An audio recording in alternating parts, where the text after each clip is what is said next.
नाजरीन, आज के जो हमारे मेहमान हैं वो सैयद तौकीर हुसैन बुखारी शाह साहब हैं। शाह साहब डेनमार्क की खबरों पर बहुत तवज्जो देते हैं। तो शाह साहब, कम्यून के इलेक्शन आ रहे हैं और वक्त से पहले आप लोगों को आपने बाहर निकाल दिया, क्या वजह है इसकी, क्या खबरें हैं? बिस्मिल्लाहिर्रहमानिर्रहीम। राजा कपूर साहब, आपको भी, आपकी टीम को भी, आपके जितने नजरीन और लिसनर हैं सबको मेरी तरफ से अस्सलाम वालेकुम। मौसम जो है आज बहुत ज़्यादा सर्द था, लेकिन इतना भी सर्द नहीं, लेकिन यह है कि गले की बीमारियाँ जो हैं वो अब भी लग रही हैं और डॉक्टर्स यही कह रहे हैं कि गले की बीमारी लगे तो आप रेस्ट करें, और रेस्ट, एक दो दिन रेस्ट करने से भी गले में जो खराश वगैरह होती है, जो इसके अंदर वायरस चला जाता है, वो इतना अफेक्टिव शाह साहब, ये सर्दियों में तो बीमारी लगती रहती है, जो सियासी बीमारियां लग गई हैं उसका इलाज कैसे होगा? जी, सियासी बीमारियां जो है, ये सियासी हमारे लिए तो बहुत खुशाइंदा बात है कि बहुत सारे लोग जो हैं वो अब अपने रज़ाइयों से बाहर निकल आए हैं, बेड से बाहर निकल आए हैं। अब हमें बाहर जाते हैं तो हमें पता लगता है कि मुख्तलिफ जगह से मुख्तलिफ लोग जो हैं वो इलेक्शन लड़ने के लिए फलानी पार्टी से, फलानी जगह से लोग जो हैं उन्होंने कम्यून के इलेक्शन जो है उसकी तैयारी।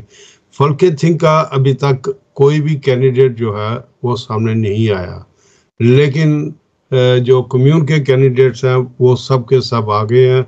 और हालात ये कहते हैं, हालात इस वक्त डेनमार्क के इतने ज़्यादा ख़राब है कि आप सिचुएशन को समझ नहीं रहे। आप सिचुएशन को, मैं एक फोकलारिंग करना चाहता हूँ, एक लोगों को बताना चाहता हूँ कि मैं ये क्यों कह रहा हूँ।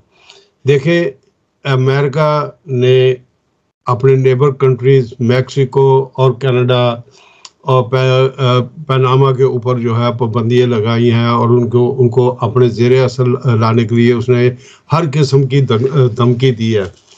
दूसरा ये है कि ये जो मिडल ईस्ट की जंगें हुई हैं और ये जो जंग हो रही है इस वक्त यूक्रेन की, इसने इकोनॉमिकली जर्मन जैसे शहर को हिला के रख दिया। जर्मन पूरा मुल्क हिल गया। आज आप यकीन नहीं करेंगे कि 2 लाख से लेके 3,20,000 तक ये पुलिस के और जिन्होंने अरेंज किया है, सिर्फ म्यूनिख के अंदर, जिसको जर्मनी में म्यूंचन भी कहते हैं और म्यूनिख भी कहा जाता है, उसके अंदर, उस शहर के अंदर सिर्फ एक डेमोन्स्ट्रेशन के अंदर इतने बंदे। रोस्टॉक ईस्ट जर्मनी के अंदर, दूसरे सारे इलाकों में, हर शहर के अंदर डेमोन्स्ट्रेशन हुई है। क्यों?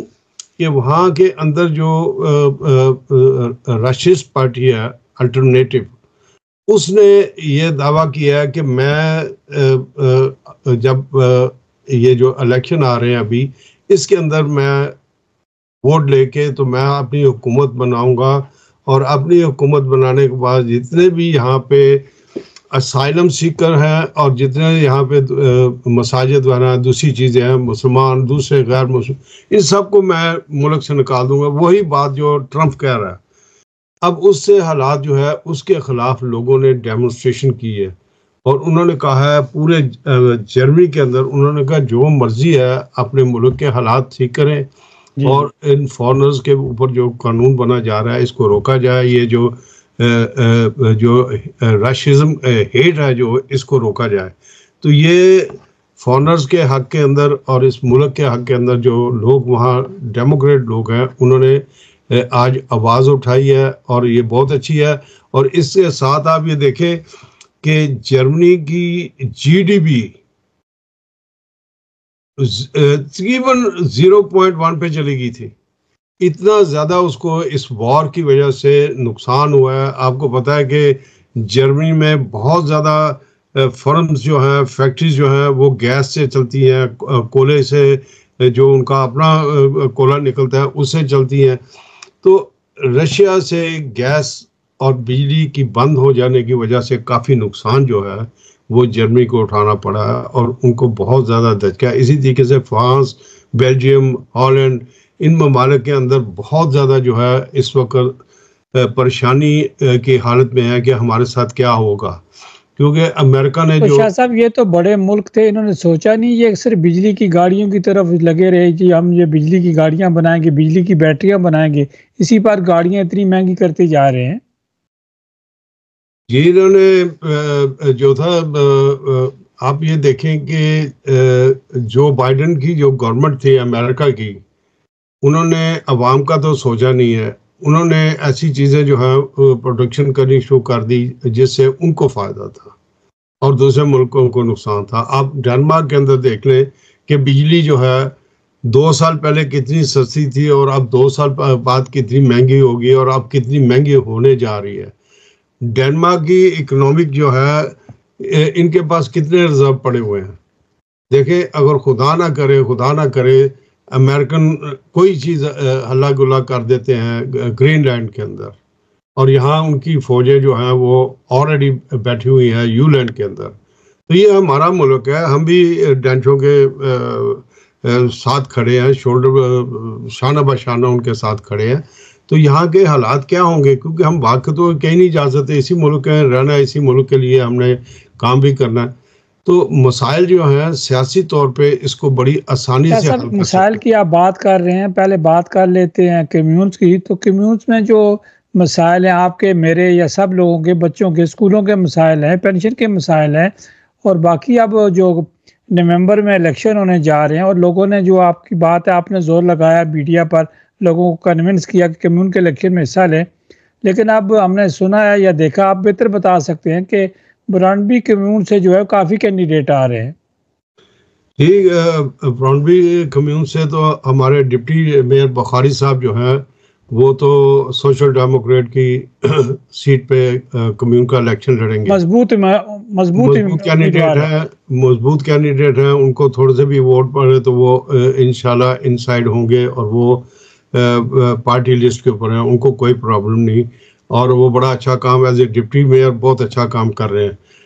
इसके साथ जो है अब वहाँ से सैयद मुनव्वर हुसैन गिलानी जो है ये सियालकोट से तल्लुक़ रखते हैं, इनके बेटे ने उनको स्पीच कैंडिडेट यानी कि उनको फ्रंट नंबर 1 कैंडिडेट जो है रेडिकल वेंस्टर ने बनाया, वो भी खड़े हो रहे हैं। मेरी आज उनसे बात हुई थी, मैंने उनको कहा कि आपको आना चाहिए, क्योंकि ये कोई पाकिस्तान का इलेक्शन नहीं कि पार्टी अगेंस्ट पार्टी इलेक्ट हो रही है। आपने अपने वैल्यूज़ के अपने वोट लेने हैं, आपने उनको एक्सप्लेन करना है कि भाई जो रेडिकल को पसंद करते हैं वो आपको कैसे वोट डालें। इसी तरीके से हमारी जो दूसरी पार्टी है उन्होंने भी अपने ही वैल्यू को ये कहना कि हमें आपने वोट क्यों डालना है, हम आपके लिए क्या करने जा रहे हैं। और फिर वहाँ पे जो दूसरे दो शाह साहब उनकी बात कर रहे हैं कि मुनव्वर शाह साहब के बेटे जो हैं वो इरफान गिलानी जो हैं वो तंजीम इस्लामी जमात इस्लामी से उनका गहरा ताल्लुक है, बड़े पढ़े लिखे नौजवान हैं। हाँ जी, वो इस वक्त ज़्यादातर वो काम कर रहे हैं सुन ही इस पे, और उसके ऊपर वो सेहत के महकमे के ऊपर काम कर रहे हैं। और असल में बात ये है कि हमें इससे कोई लेना देना नहीं कि कौन किस पे काम कर रहा है, कौन किस पे काम नहीं कर रहा। हमारा लेना देना जो है एज ए तजिया नगार वो ये है कि हमारी जो प्रॉब्लम्स जिन्होंने जड़ पकड़ ली है डेनमार्क के अंदर, उसके ऊपर काम होना चाहिए। वो क्या बात है? वो बात ये है कि देखें क्या हम डेमोन्स्ट्रेशन करने के लिए तैयार हैं। आप देखें कि जर्मनी में आज हर शहर में लाखों के हिसाब से लोग बाहर निकले हैं, और उनके साथ फॉरेनर्स भी, और वो भी निकले हैं जो वहाँ के लोकल शहरी हैं। और लोकल शहरियों ने डेमोन्स्ट्रेशन क्यों किया? उन्होंने ये राशिज्म के खिलाफ, इसलिए कि ये जो नई पार्टी जो है अल्टरनेटिव जो बनने जा रही है, अगली हुकूमत बनाने का दावा कर रही है, जो ये कह रही है कि 75% हम वोट लेके तो हम हुकूमत बनाएंगे, तो उसके खिलाफ, क्योंकि जो उसका मंशूर है वो मंशूर इतना ख़तरनाक है कि वो बिल्कुल आप ये समझ लें कि ट्रंप का मंशूर है। यानी कि वो फॉरेनर्स को निकाल देंगे, इनकी इबादत गाहों को बंद कर देंगे, जिस किस्म का भी कोई आदमी है उसके ऊपर वो पाबंदियाँ लगाएंगे। तो अब मसला डेनमार्क का जो है, जो हमारे यहाँ पे कम्यूनों का मसला, ट्रंप तो जहाँ होगा वो ट्रंप वाला किरदार अदा करेगा। जी ट्रंप जहाँ होगा वो ट्रंप वाला किरदार अदा करेगा। ये बिल्कुल ये एक ऐसी चीज जो है वो जड़ पकड़ चुकी है कि लोगों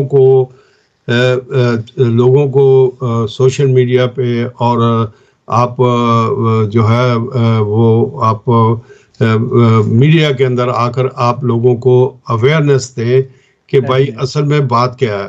अब हमारे यहाँ पे ये मसले हैं कि हमारे जो कम्यून हैं वो अभी तक एक्टिव नहीं हुए। मैं आपको अपनी कम्यून एल्बर्टस्टोन का बताता हूँ। एल्बर्टस्टोन कम्यून अभी तक वो काम नहीं कर रही जो इसको करना चाहिए था, और जिसके ऊपर इसका चर्चा अखबारों में भी हुआ है। इसकी बात जो है ले वो एक पुरानी पार्टी लीडर जो है उसने भी किया है। मसला ये है कि क्या हमारे लोग जो बच्चे हमारे बैठे हुए हैं, मैं तो उनको बच्चे बेटे ही कहूँगा, क्या वो डैनिश को समझते नहीं? क्या वो डैनिश पढ़ नहीं सकते? बिल्कुल पढ़ सकते हैं, समझते भी हैं, लेकिन प्रॉब्लम क्या है?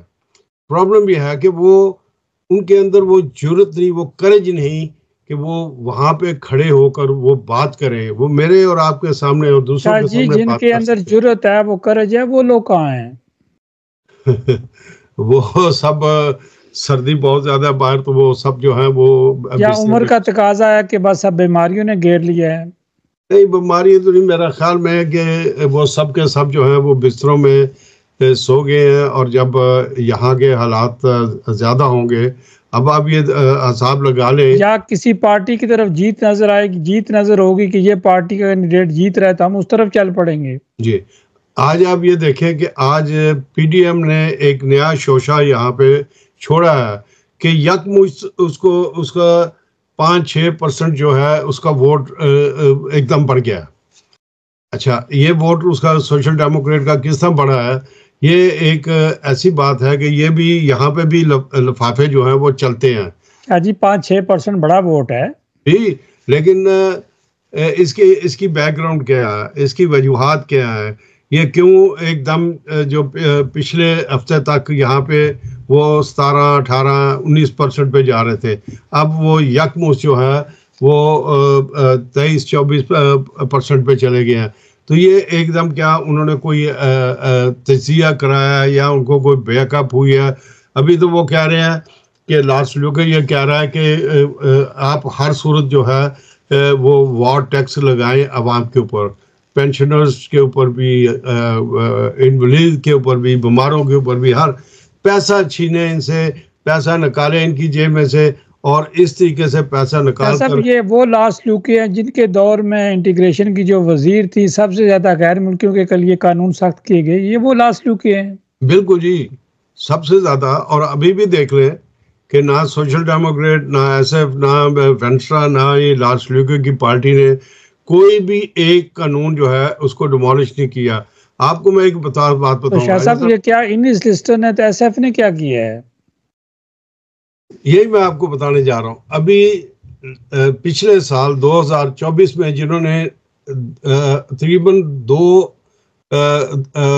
2017 बंदों ने नेशनैलिटी अप्लाई की थी डेनमार्क की, जिनको अप्रूव हुई है, उनमें से 29 बंदे ऐसे थे जिनको किसी वक्त छोटे छोटे जुर्माने हुए थे। तो इन्होंने उनका नाम क्या लिखा है? फरबुदा, कि ये मुजरिम थे। भाई, अगर किसी को कार चलाते हुए जुर्माना हो गया, साइकिल चलाते हुए जुर्माना हो गया, किसी चीज का जुर्माना हो गया, तो उसको आप मुजरिम तो नहीं कहेंगे? वो मुजरिम, अदालत ने नहीं सजा दी। ये चीजें जो है ये हमें मीडिया को और पॉलिटिशियंस को सीना तान के सामने आके अपने राइट्स के लिए फाइट करना है।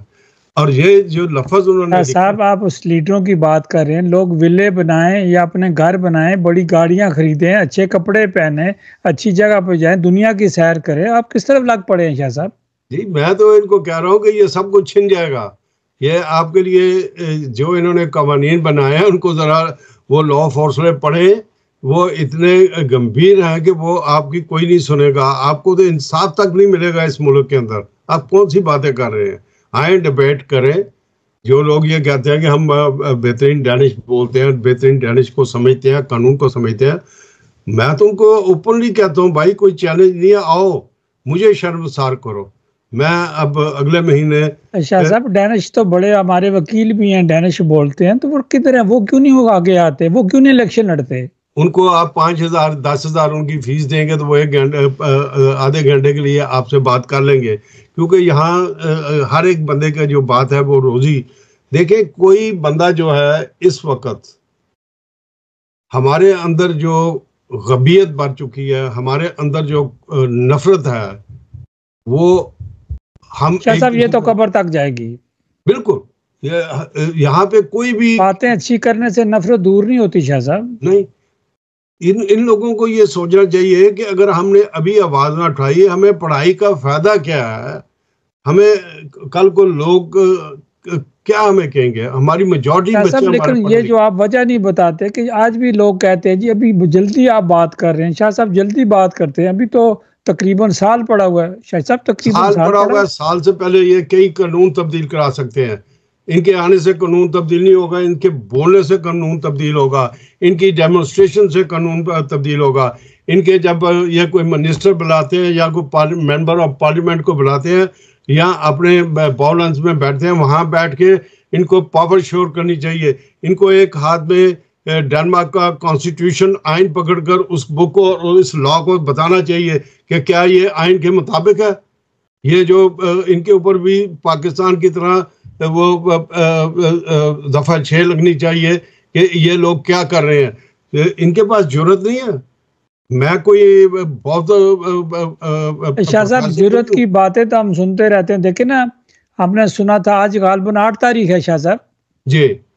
शाह साहब 8 तारीख को एक डेमोन्स्ट्रेशन होनी थी, यूरोप पूरे में, दुनिया पूरे में डेमोन्स्ट्रेशन होनी थी। जहाँ जहाँ से खबरें आ रही हैं हमें कि वो डेमोन्स्ट्रेशन कैंसिल हो गई है। वो जो बड़े जो कहते हैं फ्रीडम फाइटर शहबाज गिल साहब निकले हुए थे, उन्होंने भी अपना प्रोग्राम जो है वो मुलतवी कर दिया है। तो शाह साहब जब ये छोटा सा प्रेशर बर्दाश्त नहीं कर सकते और दुनिया में क्यों बदनाम करते हैं पाक फौज को, दुनिया में क्यों बदनाम करते हैं अपनी स्टेट को? ये बहुत गलत है।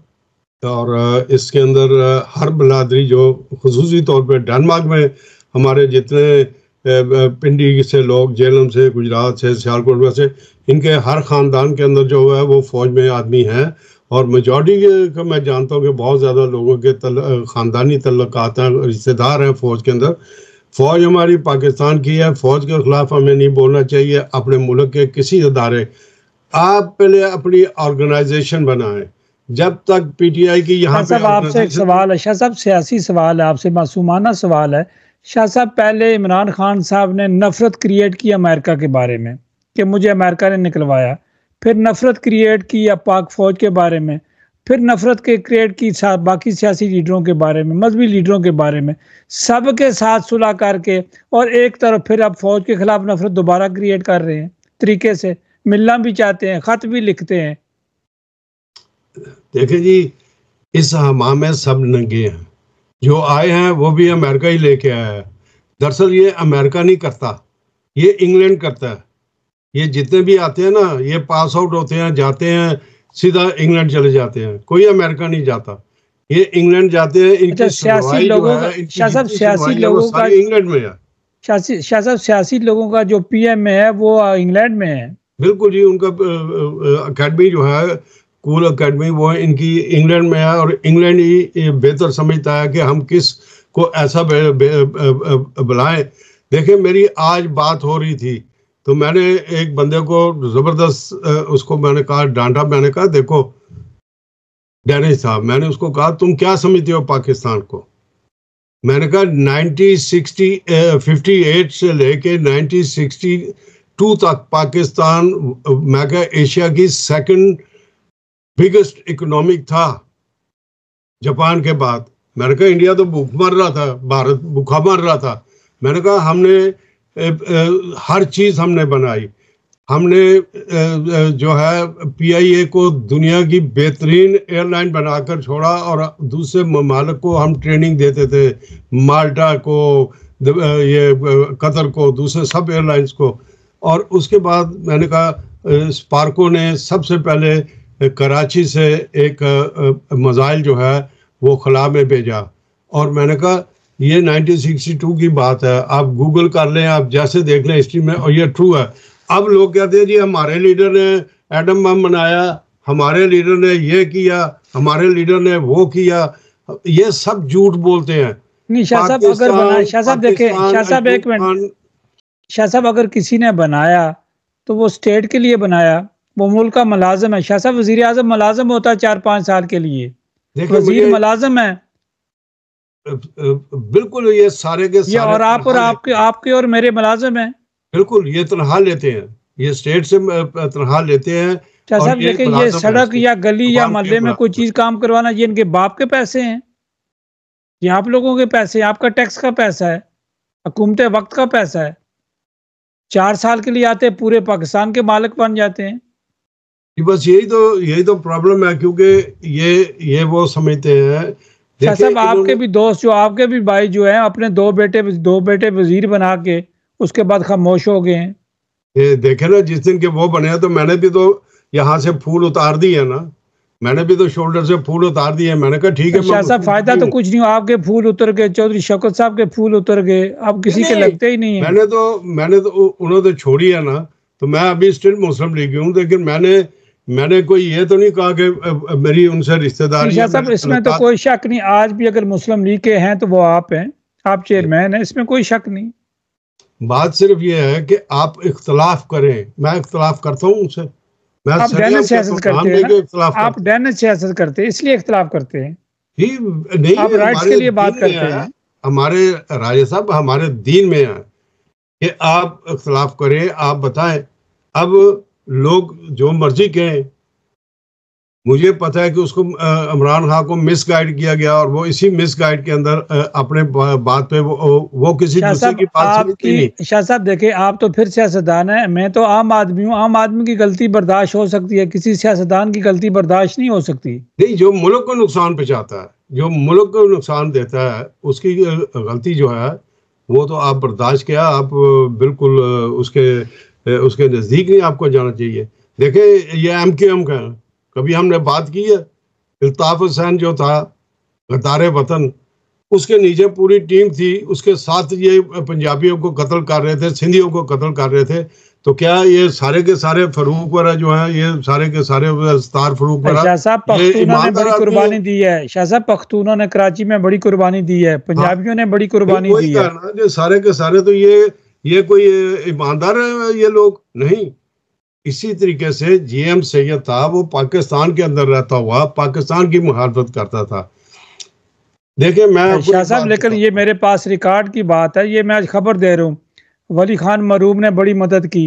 ये बहुत सारी बातें हैं जो मैं कहना नहीं चाहता, मेरे नॉलेज में है। सही है, ये तो लाहौर वली खान का जब आया था लाहौर में, तो इसने इंटरकॉन्टिनेंटल के अंदर बात की थी, होटल के अंदर। इसने कहा था कि मुझे लोग कहते हैं कि तू गद्दार का बेटा, तू गद्दार है। उसने कहा कि हम लोगों ने ये किया, सियासी मुखालफत करते हैं, किस बात पे मुखालफत करते हैं ये होनी चाहिए। लेकिन असल में बात ये है, साहब देखे ना, GM सैयद पढ़े लिखे थे, उन्होंने कायदे आज़म के साथी भी थे, उनकी हमायत भी करते थे, उनके जलसों में सपोर्ट भी करते थे, लेकिन उसके बाद सिंधु देश का नारा लगा दिया। अपना क्या नाम है, जरदारी साहब भी जो ये काम करते थे, फिर उन्होंने जब इक़्तिदार की तरफ आया तो उन्होंने खपे पाकिस्तान का नारा लगा दिया। अच्छी बात है, कबूल करनी चाहिए, अच्छी बात की तारीफ करनी चाहिए। नारा वो लगाते हैं, वो कहते हैं जी कि ये जो आपकी जो बना हुआ है आपका आइन का क्या नाम है 18 इन्होंने बनाई है, वो उसके अंदर आप पढ़े तो इन्होंने आज़ादी दी है कि जो भी अलहदा होना चाहता सुबह उठ के ऐलान कर दे वज़ीर आला कि जी मैं इसको अलहदा करना चाहता हूँ पाकिस्तान से, फेडरेशन से। तो वो तो इन्होंने खुद डैम तो जरदारी साहब ने नहीं बनने दिया, काला बाग डैम, क्योंकि कराची में पीने को पानी आ जाता है। जैसे कि आपके इलाके में, आपके इलाके के अंदर इतनी ज़्यादा गैस है, इतनी ज़्यादा तेल है कि एशिया के अंदर ये दूसरा। तो शाह साहब हमारे इलाके के भी स्पीकर रहे हैं, वज़ीर आज़म रहे हैं, जब अक्ल ही इतनी हो तो क्या करें। हम गली महल्ले वाले लोग हैं, हम हाथ डलवाने वाले लोग हैं, शादियों ब्याह पे वलीमे खाने वाले लोग हैं, गलों में हाथ डलवाने वाले लोग हैं, हमें तो इन चीज़ों की तरफ तवज्जो ही नहीं देते। ये अभी भी खोड़ के अंदर ये अभी भी जो गोरों ने वो वेल जो है कंक्रीट से बंद किए हैं, आज भी उनको खोलें। 85% से ज़ायद गैस और ऑयल जो है उसके अंदर है। अब इसके लिए होता क्या है, नई टेक्नोलॉजी के आपको पानी की और आपको गैस की, दो चीज़ों की ज़रूरत होती है। आप उसका प्रेशर जो है पानी के साथ मिला के आप उसको वेल्स के अंदर भेजते हैं, तो वो नीचे जाके जो है तेल जो है उसको आसानी से ऊपर की तरफ उसकी फ्लो लाता है, तो वो तेल जो है वो फर्मों को सस्ता पड़ता है। अब ये ना तो ये वहाँ पे कोई नहर लेके जाएंगे, ना ही उसको तरबेला या रावल डैम या किसी जगह से उसको पानी मुहैया करेंगे, ना ही आज तक ये कोई दरिया अपना इतना गहरा कर सके हैं, ना ही छोटे छोटे डैम बना सके हैं। तो ये लेकिन शाह साहब देखे ना सोशल मीडिया पे कौन सी चीज नहीं बन रही। सोशल मीडिया में पाकिस्तान में हर चीज बन रही है। जी मैं देख रहा हूँ, मैं देख रहा था कि शाह साहब अब साइकिलें आ गई हैं, मोटरसाइकिल आ गए हैं, लोगों के छतों के ऊपर जो कबूतरों के वो आले हैं वो घर बनाए हुए हैं, वो लोगों के गिराए जा रहे हैं। फ्रीडम ऑफ जो है वो स्पीच तो रही नहीं है। शाह साहब एक बात अब में माननी पड़ेगी, अगर आपकी जगह नहीं है तो आपको कब्जा नहीं करना चाहिए। नहीं, अगर आपकी जगह है तो आप अदालत में जाएं। अब देखें ना, जिन लोगों ने प्लाजे बनाए हुए हैं गैर कानूनी आपकी हमारी जगह पर, सरकार की जगह पर, अब वो अदालतों में चले गए हैं, वकीलों ने स्टे ऑर्डर ले लिया है। तो शाह साहब कानून को कौन मिसयूज कर रहा है? देखिए ये जो सियासतदान है इनके पास करोड़ों रुपए जो है ये कहाँ से आते हैं? ये कब्जा ग्रुप की मदद करते हैं, कब्जा ग्रुप इनको पैसा देता है, फाइनेंस करता है इनको जब ये इनके इलेक्शन होते हैं, क्योंकि अगर ये अपने पास से लगाएं तो इनका हिसाब किताब आ जाता है। टैक्स वाले पड़ जाते हैं, FIA वाले पड़ जाते हैं, नैब पड़ जाती है, दूसरे पीछे पड़ जाते हैं।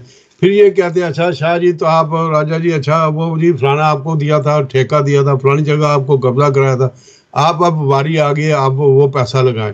लोग इस तरह पैसा लगाते हैं। आप यकीन करें शाह साहब हम लोग के साथ, हम लोग जमहूरी आदमी नहीं है, जमहूरियत पसंद बनते हैं, हम जो है इश्यूज लेते हैं, उसको सोशल मीडिया पर खूब उछालते हैं।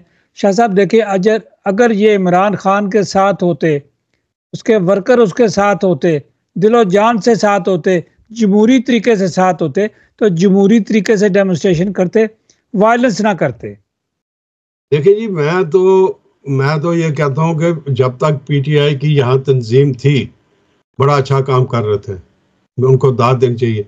लेकिन जिस दिन से ये अंदर हुआ है वो खौफ से उन्होंने PTI तोड़ दी है। अब यहाँ पे कोई तंजीम ही नहीं है। शाह साहब PTI की जब आप बात करते हैं तो हम बात करेंगे चूंकि डेनमार्क की, जब तक अयूब सदर रहा PTI पुर अमन थी, ठीक है ना। PTI में कोई तशद्दुद वाली बातें नहीं थी, नाराजगी वाली बातें नहीं थी, तनकीद सुनने का हौसला था। जूं जूं हालात तब्दीली होते जा रहे तो अग्रेसिव होते गए। बाज़ लोग ऐसे होते हैं अपनी पार्टी को अग्रेसिव कर दिया। जब आप अग्रेसिव कर देते हैं एक दूसरे के खिलाफ, कल मैं सुन रहा था एक खबर लगी हुई थी, उसने कहा जी कि हम नहीं जाएंगे, फ्रांस की बात कर रहा हूँ, ख्वातीन ने कहा कि मुस्लिम लीग नून के प्रोग्राम में हम नहीं जाएंगे। उनके तो मैं कहते हैं हम सूर की गोश्त की हद तक नफरत करते हैं। लेकिन जब कश्मीर की बारी आई तो नून वाले सारे कश्मीर के लिए उनके साथ खड़े थे, PTI भी वहाँ बैठी हुई थी, झंडे भी दोनों ने इकट्ठे उठाए हुए थे। तो शायद मीडिया पे जब बयान आते हैं ना तो नफरत फैलती है, अकायद की तरफ जाना चाहिए। शाह साहब देखिए हम आते हैं डेनमार्क की तरफ, इसलिए कहते हैं कि अगर जमहूरी पार्टियां होगी तो जमहूरी रोल होगा, जमहूरी किरदार होगा। आज 8 तारीख थी, जमहूरियत ने क्या किया? जो जमहूरियत का लाग लापते हैं, क्या किया? कुछ हुआ डेनमार्क में? जमहूरियत होती है जमहूर के साथ, अवाम के साथ। अब PTI को हमने अब जमहूरियत आ गई है, सर्वे कर लें सोशल मीडिया पे, ये जमहूरियत रह गई है। अब आप ये देखें कि इनको चाहिए था कि अपनी पूरी तंजीम, अब मैं ये क्या देता हूँ, बिलफर्ज सब तंजीम हो तो बात होती है ना, अभी तो इनके इलेक्शन ही नहीं हुए। बिलफर्ज PTI के ये होता है कि वो कहते हैं जी कि मई में या फौरन अप्रैल के अंदर अवाम कहते हैं जी कि इमरान खान को रिलीज कर दिया गया है, जमानत पे घर भेज दिया गया है या हाउस अरेस्ट कर दिया गया। तो फिर तो यहाँ जमातें बनेगी, फिर यहाँ पे 4-5 ग्रुप जो हैं वो फंक्शन हो जाएंगे और वो फंक्शनल होकर जलसे करेंगे। हाँ, और अब क्यों नहीं, अब वो उसकी हमायत में सब इकट्ठे होकर एक बॉडी बना ले सारे इकट्ठे होकर एक बॉडी बना लें, कम से कम पता लगे शाह साहब जिनका लीडर शहबाज गिल हो, जो पाकिस्तान में वांटेड है, वो उसने बहुत ज्यादा नुकसान पहुंचाया है इसको। मैं तो उसके यहाँ पे जब उसने तकरीर की थी, आपको भी पता है, पार्लियामेंट के सामने जो ये अभी इटली में वो लोगों को जो है वो फौज के खिलाफ बात करता है, और वो भागा हुआ क्यों है? इसीलिए ये जो चीजें हैं ये नहीं होनी चाहिए। आपका जाती तौर पे जो भी तजर्बा हो, अगर मेरा पाकिस्तानी पुलिस के साथ कोई झगड़ा हो गया है, कोई मसला हो गया है, तो सब आपका जाती है, पुलिस को गालियां देता है। आपके पास कानून पड़ा हुआ है, वकील है, जजेज है। यहाँ पे भी देख ले कि हमारे चलान होते हैं, हम पुलिस वाले से बात करते हैं, हम पुलिस वाले को हम गालियां तो नहीं देना, पुलिस से लड़ाई करते हैं, शाह साहब चलान होता है तो ना, तो इतना बड़ा जुर्माना हो जाता है। अगर आप बहस करते तो वो कहता है मुंह बंद कर, नहीं करेगा तो 1000 करोड़ बढ़ जाएगा।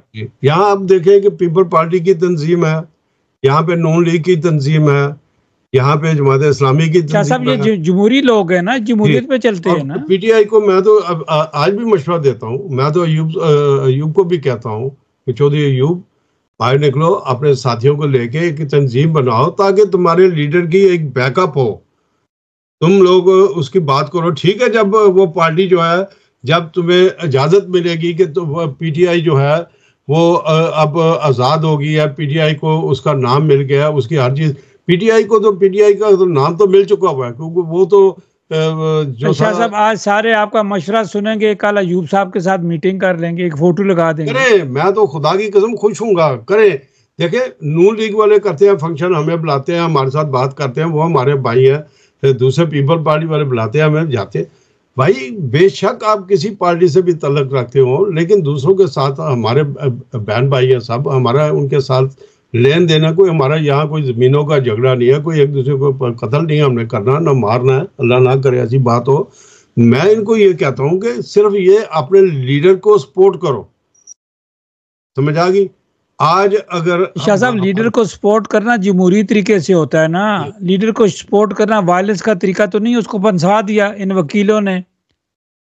देखे ना, आज भी मुझे पता है कि मेरे आप देखे, कल आपने शाह साहब देखा सोशल मीडिया पे, बल्कि उसको अरेस्ट भी पुलिस ने कर लिया था, जेल के अमरे को एक वकील गालियां दे रहा था। इमरान खान का असर किस पे पड़ता है? क्या ये जमहूरी जमात है? नहीं, देखिए मुख्तलिफ चीजें होती हैं ऐसी बातों में, मुख्तलिफ लोग जो हैं वो, आप एक बंदा वर्दी में है, वर्दी वाले बंदे की इंसल्ट कर रहे हैं। देखिए मैं आपको एक बात बताता हूँ, पर्सनली तौर पे इमरान खान ने एक आना भी चोरी नहीं किया। अब ये मैं आपको बिल्कुल पर्सनली तौर पे कह रहा हूँ। हाँ साहब, पर्सनली क्या होता है तो चोरी क्या होती है? उसकी जितने भी जिन लोगों ने ये चीज़ें ली हैं तोशा खाना से या दूसरी चीज़ें की हैं, और जो जुल्फी बुखारी और ये दूसरे लोग जो इसके साथ शामिल थे, ये उसकी वाइफ के कहने के ऊपर हुआ है। जब एक वाइफ कह रही है कि खान साहब को तो उन्हीं का कलमा पढ़ते हैं, जब एक वाइफ कह रही है कि मुझे बस ऊपर से पैगाम आया है कि इसने वजीर आज़म बनना ही बनना है और तुम्हें कोई नहीं रोक सकता, तो फिर शादी भी हुई हो और हाथ में तस्बीह भी पकड़ी हो पीली ने, तो फिर वो बातें ना माने तो माने किसकी? वो तो बेचारा बिल्कुल हमारी तरह। बात मानना कोई बुरी बात नहीं है, घर में अच्छा रहना, एक दूसरे की बात मानना, ये बहुत अच्छी बात है। माननी चाहिए, सारी बातें नहीं माननी चाहिए, क्योंकि सारी बातें तो शाह साहब शेर शाह सूरी का दौरे हुकूमत कितने साल का था? ये 4 साल का था, 2 साल का, 3 साल का था। नाम तो रख गया ना, नाम तो बना गया। इन लोगों को भी चाहिए अपना नाम बनाए यहाँ पे। नाम बन गया शाह साहब, देखे कितना मशहूर लफ्ज बन गया 804। अगर 220 होता था, आप 804 बन गया। नाम तो बन गए शाह साहब। अब देखिए शाह साहब, एक कौम का हीरो जिससे लोग मोहब्बत करते हैं, जिसे लोग चाहते हैं, जिससे फौज मोहब्बत करती थी, फौज का भी ये हीरो था, इसको किसने धक्का दिया? देखिए मैं आपको एक बात बताता हूँ, जब घर की बेगम कह रही है कि ख्वाजा को बना दो दोबारा, फिर घर की कह रही है कि फलाने जनरल को तुम रख लो, इसका हिसाब किताब आ रहा है, तो फिर आप क्या करेंगे?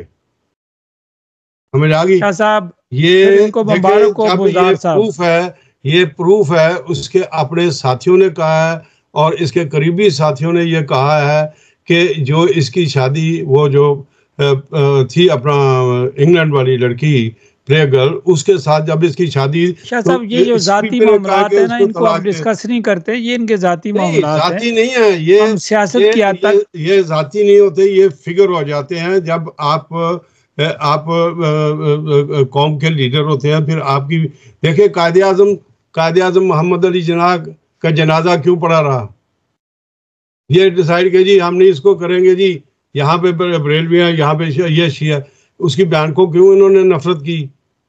फातिमा जिन्ना ने, वो औरत जात थी कि जी ये हमारे नहीं, ये चीजें नहीं करनी चाहिए हमें। शाह साहब उनका जनाजा बड़े बावकार तरीके से पढ़ा गया। जो देखे जैसे लोग हम लाएंगे, जैसे लोगों को हम लीडर बनाएंगे, वैसे ही लीडर जो है वो एक्ट करेंगे ना, वो नहीं। शाह साहब लेकिन शाह साहब आपने भी अपील की थी, हमने भी अपील की थी कि खान साहब अपने वर्कर को खत लिखें, अपने वर्कर को कहें कि दुनिया में किसी हिस्से में बैठे हुए हो ईमानदार हो जाओ। पुलिस में तुम बैठे हुए पीटीआई के वर्कर तो ईमानदार हो जाओ, फौज में तो ईमानदार हो जाओ, किसी फैक्ट्री में हो तो ईमानदार हो, वकील हो तो ईमानदार हो, जज हो तो ईमानदार हो जाओ। तो शाह साहब मुल्क में इनकलाब आ जाता। आज हमारा मुल्क क्या से कहाँ से चला जाता जब सारे ही करप्ट आगे पीछे पड़े हुए पार्टी में। तो शाह साहब आप क्या करेंगे, ईमानदारी कहाँ से लाएंगे? यही तो शाह साहब आप कोई ढूंढे, आप जो इलेक्शन आ रहे हैं नवंबर में, ईमानदार लीडरों को लेकर आए जो ईमानदारी के दावे करते हैं, जो चर्चिल की तरह बातें करते हैं, वो सामने आए। देखें जी इंशाल्लाह अब इस वक्त लोग फंक्शनल हो रहे हैं, लोग आस्था। शाह साहब वो कौन से लोग हैं जो फंक्शनल हो रहे हैं? ये 5-6 लोग हैं जो कैंडिडेट है। आपको सारा इल्म है, लेकिन हम किसी की एडवर्टाइजमेंट नहीं करेंगे क्योंकि लोगों को चाहिए खुद आए। जब हम ओपन दावत दे रहे हैं कि 24 घंटे में जिस वक्त दिल करता है टेलीफोन करो, आके आपकी आवाज पे आप। तो शाह साहब जमहूरी हो तो टेलीफोन करे ना। नहीं आए आगे पेश करें, हम कोई उनको गरेबान से तो नहीं पकड़ रहे, हमें तो खुशी है कि भाई एक शाह साहब देखिए, शाह साहब देखिए, हम तो पीपल्स पार्टी को भी फोन करते हैं, नून को भी फोन करते हैं, पीटीआई को भी फोन करते हैं, तंजीम इस्लामी को भी फोन करते हैं, मौलाना साहब की पार्टी का कोई बंदा उनको भी करते हैं, मिनाजुल कुरान को भी करते हैं, वेस्टरबो गेट को भी करते हैं, हम तो ब्रांडवी में भी करते हैं, हम तो शाह साहब सबको फोन करते हैं। हर सियासी पार्टी डेनमार्क की सोशल डेमोक्रेट होगी, इनिस्लिस्टन होगी, SF होगी, वेंस्ट्रा पार्टी होगी, रेडिकल वेंस्ट्रा होगी, सोशल डेमोक्रेट होगी।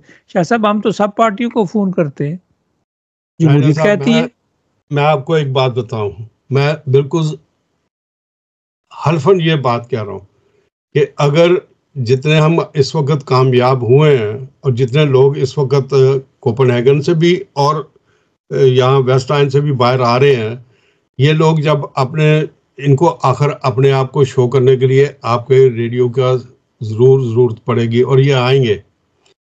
मसला सिर्फ ये है कि अगर हमारी जो तंजीमात हैं, अगर उन्होंने किसी भी एक की बैकअप ना की और सिर्फ दूसरों को हराने के लिए तमाशे किए, तो फिर उसका शाह साहब ये हराने वाली बात से मैं आपको एग्री करता हूँ, तमाशे करने वाली बात से मैं आपसे वो रिजल्ट बहुत बुरा होगा। उसका रिजल्ट जो है वो हम सबको देना पड़ेगा।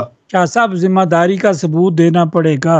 बिल्कुल, जब तक सारे लोग एक जान नहीं होंगे अपने मकासद आप हासिल नहीं कर सकते।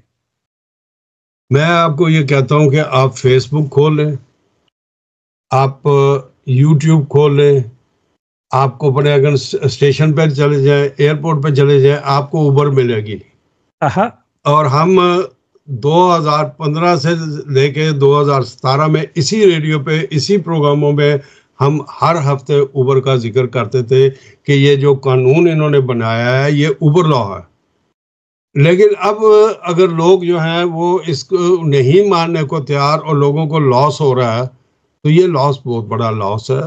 और खुसूसी तौर पे ये जो हालात अब जंग के हो गए हैं, ये जो अब इस गवर्नमेंट के पास पैसा नहीं रहा, इनकी जो हमारे डेनमार्क की जो स्मॉल फर्म्स हैं, छोटी छोटी फर्में जो अमेरिका के साथ हैंडल कर रही थी, वो उनका तो सत्यानाश हो गया है। वो कहाँ से देंगे, अपनी कहाँ बेचेंगे? देखें इसी तरीके से जर्मन की जो डेटर सेल्सकेप्स हैं कोपेनहेगन के अंदर, उनके ऊपर बड़े असरात आए हैं। ये क्या करेंगे? लेकिन शाह साहब एक सवाल बताएं, चूंकि आप सारी ज़िंदगी इस महकमे से मुंसलिक रहे, गाड़ियां चलाते रहे, छोटी गाड़ी से लेकर आपने आखिर बड़ी गाड़ी तक, एंड वाला मॉडल तक आपने गाड़ी चलाई। शाह साहब हमने देखा है कि अब गाड़ियों में इतनी वो ज़्यादा कंप्यूटराइज हो गई हैं, वो बटनों के साथ खेलेंगे या गाड़ी चलाएंगे? ये गाड़ियाँ, मैं अपने घर की ज़ाती बात बताता हूँ। मेरा सबसे छोटा बेटा, जिसके आज बेटे की सालगिरह थी, मैं वहाँ गया हुआ, उसको थैंक यू जी, दिसंबर के पहले हफ्ते से उसकी गाड़ी ऑडी वो खराब हुई है। इलेक्ट्रॉनिक, फुली इलेक्ट्रॉनिक है, ब्रांड न्यू गाड़ी, सिर्फ 1200 किलोमीटर चली हुई। वो क्यू के अंदर उन्होंने ऑडी वालों को दी और कहा कि जी ये गारंटी पे है, इसको आप जो है चेक कर ले। उन्होंने सारी बैटरियां बदली। फिर उन्होंने कहा जी कि अब क्रिसमस की हॉलीडेज आ गई हैं, अब हम इसका जो स्कैम है ये बनाएंगे, मंगवाएंगे जर्मनी से, ये लगेगा, फिर हम इसको देखेंगे कि ये स्टार्ट होती है कि नहीं। अब उन्होंने वहां से उठा के ब्रॉन्डबी के अंदर, जो इनका सबसे बड़ा पार्कली के अंदर ब्रॉन्डबी में इनका उधर उन्होंने भेजा हुआ। अभी तक वो गाड़ी ठीक नहीं हो सकी। इनको नुक्स का पता नहीं, वो सारी इलेक्ट्रॉनिक है, क्या करेंगे? इसी तरीके से साहब ये बात तो आपकी बिल्कुल सही है। मैं ये बात कर रहा हूँ कि आप गाड़ी के अंदर बैठे हैं तो आप देखें कि कितने ज्यादा बटन हैं। आप उन्हें गाड़ी चले, टैक्सी वाले की मैं बात कर रहा हूँ, चले प्राइवेट बंदा तो खेलता रहेगा, जो बंदा टैक्सी चला रहा है वो कितने बटनों से खेलेगा? मेरे दोस्त सब आप भी कहते हैं, मेरा आज भी बड़ा बेटा कह रहा था कि अबू इस छोटी किया को फेंक दो, तो मैंने उसको कहा नहीं बेटा, ये धक्का मार के साहब नहीं फेंकनी। शाह साहब एक और खबर है, आप छोटी पुरानी गाड़ी को जो है ना नहीं फेंकना आपने। शाह साहब आपके साथी, हमारे साथी, हमारे बुजुर्ग सहाफ़ी जो है, उन्होंने रिटायरमेंट ले लिया है। अब हम उनसे रिक्वेस्ट करते हैं आने कि अपनी जो है रिटायरमेंट को वापस ले लें। मीडिया से रिटायरमेंट ले ली है अपना हाजी मोहम्मद असलम मेहर साहब ने। वो नहीं ले सकते, वो मीडिया से। देखिए मैं आपको एक बात बताऊं, ये जो लिखने लिखाने का काम होता है ना, ये जो पढ़ने का काम होता है, शाह साहब अब पढ़ते भी हैं, लिखते भी हैं, लेकिन वो स्पोर्ट्स की तरफ ज्यादा तवज्जो देते हैं। अब उन्होंने प्रैक्टिकली सियासत छोड़ दी है। सियासत छोड़ देनी एक अलग बात है, सियासत से सहाफत भी छोड़ दी है प्रैक्टिकली। नहीं, सहाफत उनसे नहीं छूटेगी, वो तो एंड तक बूढ़े हो गए हैं ना। नहीं, बेशक जो भी है, मैं भी कई तलफ़्फ़ुज़ जो है वो मेरे भी गलत होते हैं। और मेरी वाइफ कई दफ़ा कहती है कि आप उर्दू के, मैं सुन रही थी आपने तलफ़्फ़ुज़ ये। शाह साहब कब उनके पास चले? हम तो उनका इस्तीफा मंजूर नहीं करते। नहीं जी, मंजूर होना ही नहीं है। वो तो पहले मुझसे आगे अंगूठा लगवाएं, तो मैं तो बायोमेट्रिक नहीं करूंगा कि भाई आपको मंजूरी नहीं। देखिए, जो बंदा इस फील्ड के अंदर आ जाता है। चलें शाह साहब, आखिरी क्लोजिंग की तरफ बढ़ते हैं, वक्त भी गुजर रहा है तेजी से। तो शाह साहब आप क्या समझते हैं कि ये जो लॉर्ड मेयर की सीट है, आपने कहा कि उनकी एवरेज भी 6% सोशल डेमोक्रेट आगे चली गई है। इतने सालों से आप जब से आए हैं कि इनकी लॉर्ड मेयरशिप इनके पास है, तो शाह साहब आप क्या समझते, इतनी आसानी से वो हाथों से निकलने देंगे? देखिए जी, अगर तो बात हुई, जो हम बात करते हैं कि पीडीएम और यहाँ स्टैब्लिशमेंट जो है वो जैसे परसेंटेजेस पे चलता है, यहाँ पे एक निज़ाम है। वो ये देखते हैं कि आपके मेंबर्स कितने हैं, आपके इस हल्के के अंदर कितने मेंबर्स हैं। वो एक तो शाह साहब आपके मेंबरों की ये मुझे पता है जरूरत पड़ेगी। हाँ, वो सियासी बात कर रहा हूँ। और फिर इसके अंदर वो सारा कुछ देख के फिर वो देखते हैं कि क्या ये लोग जो हैं हमारे कॉन्स्टिट्यूशन के अंदर कोई गड़बड़ तो नहीं करेंगे। लिहाजा फिर वो जो ऊपर से अमेरिका जो है उसका जो प्रेशर होता है, वो फिर उसकी तरफ देखते हैं। यस बॉस, वो कहते हैं ठीक है, इस बंदे को जो है वो आप लगा दें। और ये जो बड़ी बड़ी लैंड न्यूज़ होती है ना, ये बड़ी पार्टियों की, इसके अंदर बाकायदा ब्रिटिश और अमेरिकन एम्बेसीज के बंदे और दूसरे लोग बैठे होते हैं और वो सुनते होते हैं कि ये क्या सफरा का बड़ा किरदार होता है, रोल होता है, बड़े इनका रोल होता है। और मैं खुद जाती तौर पर कई दफ़ा हमारे इनके साथ जब हम जाते थे तो वो मुलाकातें होती थी। असल में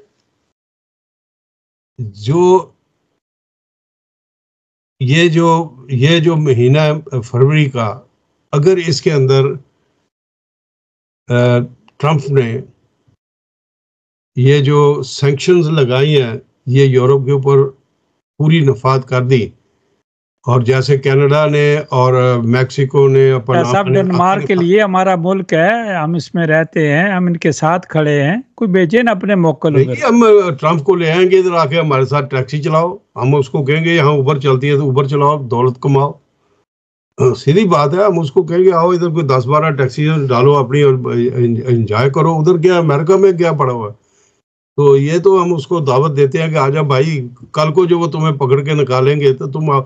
लेकिन ये है कि अमेरिकन जो हैं वो सीरियसली अब सोच रहे हैं कि हमने एक गलत बंदा जो है उसको चुन लिया, और इकोनॉमिकली तौर पे अमेरिका भी जो है वो इसराइल की जंग को, अफगानिस्तान की जंग को या दूसरी जंगों में उसके एक शाह साहब क्या ये खबर, शाह साहब खबर ये दुरुस्त है, इसको हम क्लोजिंग करते हैं, अब टाइम बहुत थोड़ा है। शाह साहब क्या साबका सिटी काउंसलर जो बड़ी पॉपुलर सियासतदान है, आज भी बड़ी एक्टिव है आपकी तरह, क्या वो कम्यून्स का इलेक्शन लड़ने जा रही है? नहीं, वो अक्लमंद होगी तो कम्यून का इलेक्शन नहीं लड़ेगी। क्योंकि मैं आपका बहुत शुक्रिया, आज आपकी ब्रेकिंग न्यूज़ आपने दी जी, और आपका बहुत शुक्रिया। इंशाल्लाह आपसे राब्ता रहेगा, तो अगले प्रोग्राम के साथ शाह साहब दोबारा आपके साथ हाजिर होंगे। तो चलते चलते पाकिस्तान जिंदाबाद, पाक फौज जिंदाबाद। अल्लाह हाफिज़।